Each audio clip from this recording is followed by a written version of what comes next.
Ito po ay patungkol sa naganap na naman na karahasan at karumal-dumal na krimen diyan po sa siyudad ng Zamboanga. At isa na naman pong estudyante ang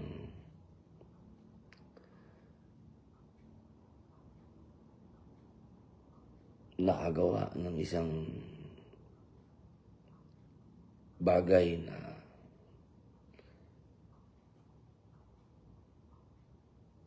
hindi po natin pa maipaliwanag ito sapagkat hindi pa po natin alam ang mga tunay na naganap. Mahirap po magbigay ng komento. Lahat po ngayon ay nababalitaan lang natin sa mga social media, sa mga breaking news. Ito po kasi ay bumabagsak sa aking komite. Ito po ay sa public information. Dahil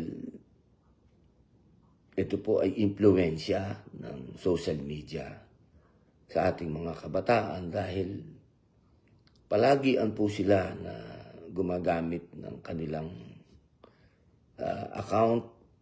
Sila po ay nakapag-live pa po ito at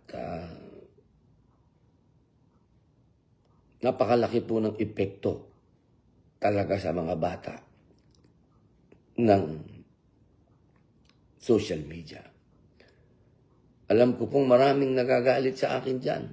Sobrang dami pong taong nagalit sa akin dyan. Noong ito po ay isinasagawa namin ng public hearing. At yan po ang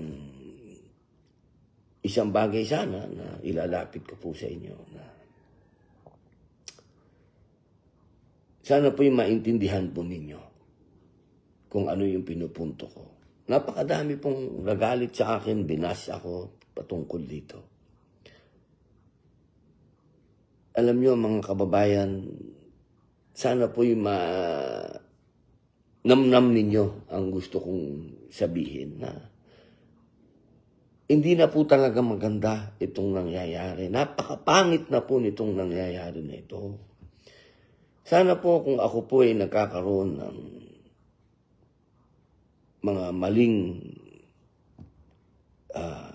choice ng mga salita, hindi po ibig sabihin yan ay kinukutya ko kayo, kinukutya ko ang kabataan. Hindi po. Iyan po ay panggising. Panggising. Upang manamnam niyo po ang katotohanan. Ako po naman hindi po ako nagsasalita ng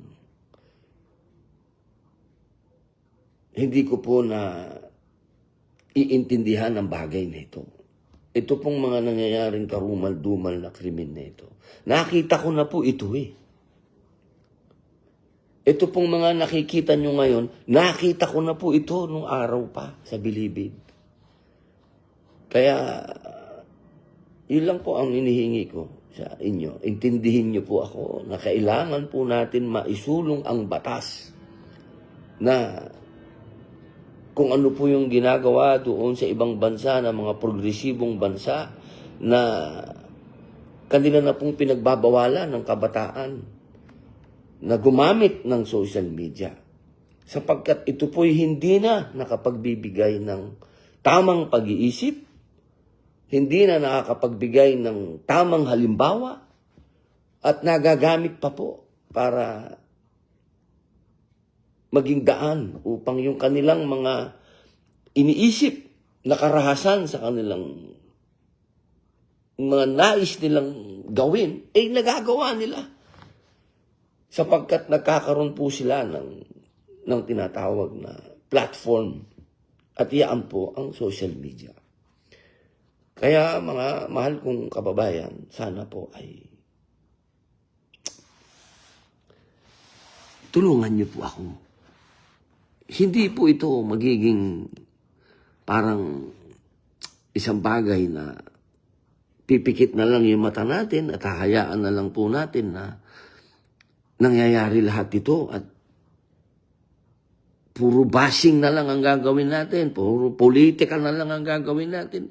Hindi po pwede dahil totoo po itong nangyayari na sa mga mata natin. Yun lamang po, wala naman ako maikwento pa dahil hindi ko pa po alam ang mga tunay na nangyari sa ganap na ito. At inshallah ay makapag-live po ako uli at masabi po sa inyo kung ano talaga yung tunay na nangyari dyan sa Zamboanga. Pero sa ngayon, mga kababayan, ang sinasabi ko po, panahon na para aksyonan natin ang mga batas na may kinalaman sa ating kabataan at may kinalaman sa social media na ginagamit po ng ating mga kabataan at nakaka-impluwensya sa kanila na makagawa ng mga bagay na karumal-dumal. Maraming salamat po kung ano man po ang nasabi kong mali ay patawad. At kung ano man po ang nasabi kong tama, inshallah ay namnamin po natin. Maraming salamat. Assalamualaikum.